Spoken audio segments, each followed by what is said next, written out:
আলাউদ্দিন মোহাম্মদ, আপনাকে দিয়ে শুরু করতে চাই। জোট নিয়ে নানা মহলে যখন প্রশ্ন উঠছে তখন বলা হচ্ছে এনসিপিতে জোট করা না করা নিয়ে অস্বস্তি বিরাজ করছে।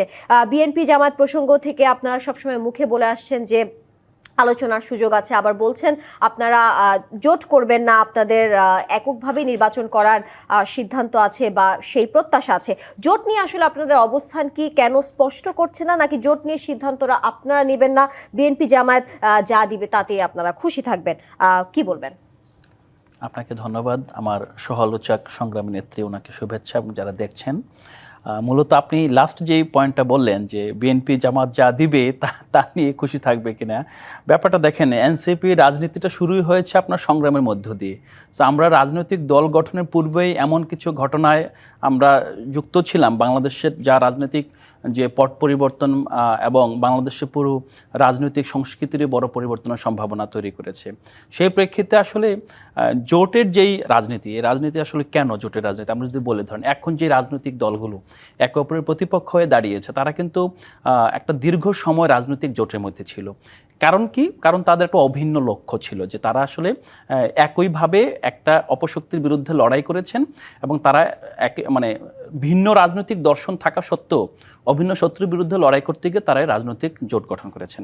এখন বর্তমানে যে বর্তমান অবস্থাটা কিন্তু আগের মতো নাই। ধরেন আগে যেরকম ছিল, ধরেন একটা অভিন্ন শত্রু আছে, পাশাপাশি আপনার রাজনৈতিক দর্শনের মধ্যেও কিন্তু একটা অভিন্নতা দেখা দিয়েছিল বিভিন্ন জায়গায়, একটা ন্যাশনালিস্ট জায়গা থেকে। এবং আমরা দেখেছি যে অতীতের সরকার অনেক বেশি রকমভাবে বিদেশি শক্তির উপর ডিপেন্ডেন্ট ছিল, বিশেষ করে নির্বাচনগুলো পরিচালনার ক্ষেত্রে।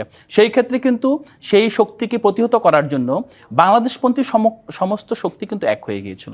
তাদের মধ্যে যে দূরত্ব ছিল না তা কিন্তু নয়, দূরত্ব ছিল বলেই কিন্তু আজকে তারা তাদের মতো পথ বেছে নিয়েছে। এনসিপির ক্ষেত্রে ব্যাপারটা এমন হয়েছে, এনসিপি এমন একটা জায়গা থেকে শুরু করেছে যে জায়গাটা ছিল বাংলাদেশের জন্য একটা ক্রস রুট। বিশেষ করে রাজনীতি এমন পক্ষ এক জায়গায় চলে এসেছিল, তারা কিন্তু এখনো দূরে দূরে সরছে, তাদের সরাটা কিন্তু এখনো শেষ হয় নাই। আপনি দেখবেন ভবিষ্যতে রাজনীতিতে আরও বেশি, আমি এটা বিভাজন বলবো না, আরও বেশি সক্রিয়তা তৈরি হবে, আরও নতুন নতুন শক্তি মনে করবে যে আমার সাথে তো ওনার এই জায়গায় মিলছে না, সো ওনার সাথে আমি, যেটা আপনি বললেন লেবার পার্টি, তো লেবার পার্টির সাথে বিএনপির রাজনীতি হয়তো কখনোই এক ছিল না, কিন্তু দেখা গেল যে লেবার পার্টি হয়তো কিছু জায়গায় বিএনপির সাথে মনে করেছিল যে এই জায়গায় আমরা একসাথে থাকলে আমাদের দুজনেরই উইন হবে। বিএনপি লেবার পার্টিকে নিয়েছিল, লেবার পার্টি বিএনপিকে গ্রহণ করেছিল। এই জায়গা থেকে বর্তমান যে অবস্থায়, এই অবস্থায় কিন্তু এনসিপির রাজনীতিতে জোট গঠন মূলত নির্বাচনকে সামনে রেখে। কারণ নির্বাচনে আপনার এনসিপির যেই কন্ডিশন, এই কন্ডিশনে এনসিপি সবগুলো জায়গায় এমন একটা কন্ডিশনে যাবে যেটা ছুঁই জায়গায় যাবে। কিন্তু এনসিপি হয়তো নির্বাচনে, যেটা মনে করছে অনেকে এনসিপির মধ্যে, যে তারা নির্বাচনী বৈতরণী কিছু জায়গায় পার হতে গেলে হয়তোবা সে যদি অন্য কোনো শক্তিকে সাথে নেয় তাহলে তার যেই উদ্যোগটা, এটা আধাআধি অবস্থা থাকবে না, হয়তো পূর্ণতা পাবে। এইটার বাইরে কিন্তু সংস্কার ব্যতীত আর কোনো গ্রাউন্ড নেই নির্বাচনের রাজনৈতিক জোটের ক্ষেত্রে।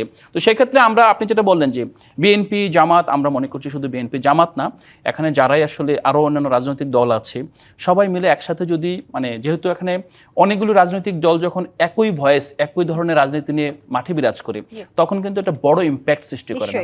সো এনসিপি ইম্প্যাক্ট সৃষ্টি করতে চায়, যেই জোটে গেলে অথবা নিজেরা যদি এমন জোট গঠন করতে পারে অথবা এককভাবে ইম্প্যাক্ট সৃষ্টি করতে পারে, তাহলে হয়তো এনসিপি জোটে যাবে না। তো এনসিপির দ্বিধার জায়গাটা কিন্তু এইটাই, যে এনসিপি আসলে কোন উপায়ে সবচেয়ে বেশি ইম্প্যাক্ট সৃষ্টি করে সংস্কারকে এনশিওর করতে পারে। নিশ্চয়ই।